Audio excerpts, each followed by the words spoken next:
Today I wanted to talk about a few potential habits that you can include in your daily routines that eventually might contribute towards you becoming a successful musician. Let's get into it.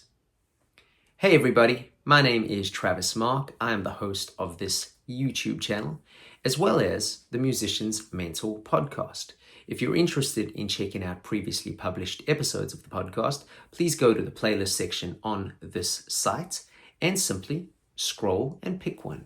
If you like it, don't forget to leave me a review or rating across your favorite streaming platform. Likewise, if you've been on the YouTube channel before, or if you're new, please do me a favor and hit that subscribe button. Thank you.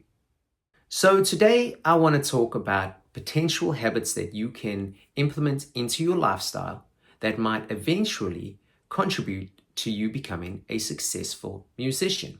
Before we get into the video, I'd like to start by simply saying our definitions of success may be different. Usually they are. Some people define success by having lots of money. Some people define success by having successful relationships. Some people define success with material objects or touring the world. Whatever your version is right. Define it for yourself. And then obviously only take on board what I'm going to say with the rest of this video.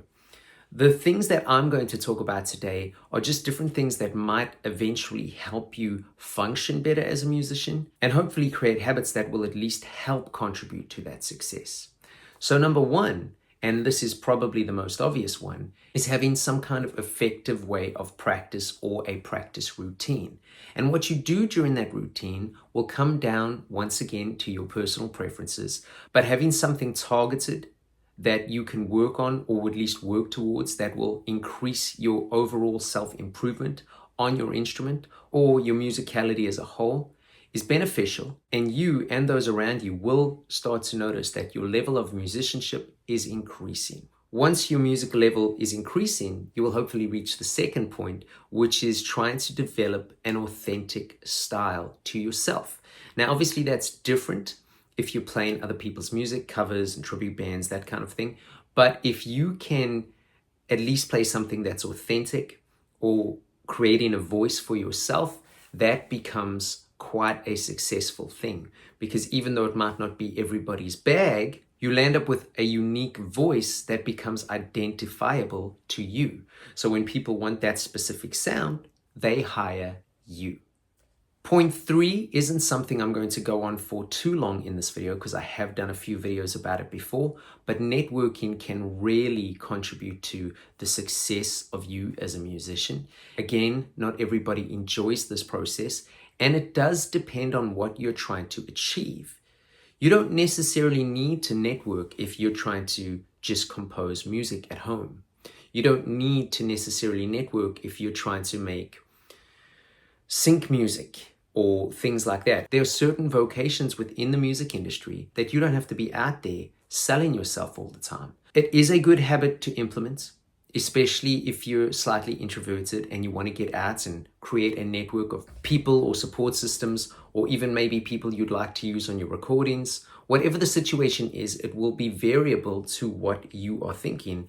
And on that note, sales is a good skill as well, because even though you don't want to be all in your face and pushy when selling yourself or your product, if you know how to sell yourself, if you know how to market yourself, all of those things can contribute towards your overall bottom line.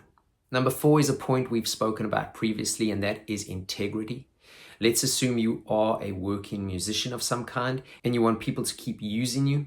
The best way to do that is be reliable and give them what you promise. So work on your integrity if that is lacking, and essentially over-deliver. Point 5, and this is the last one for this video.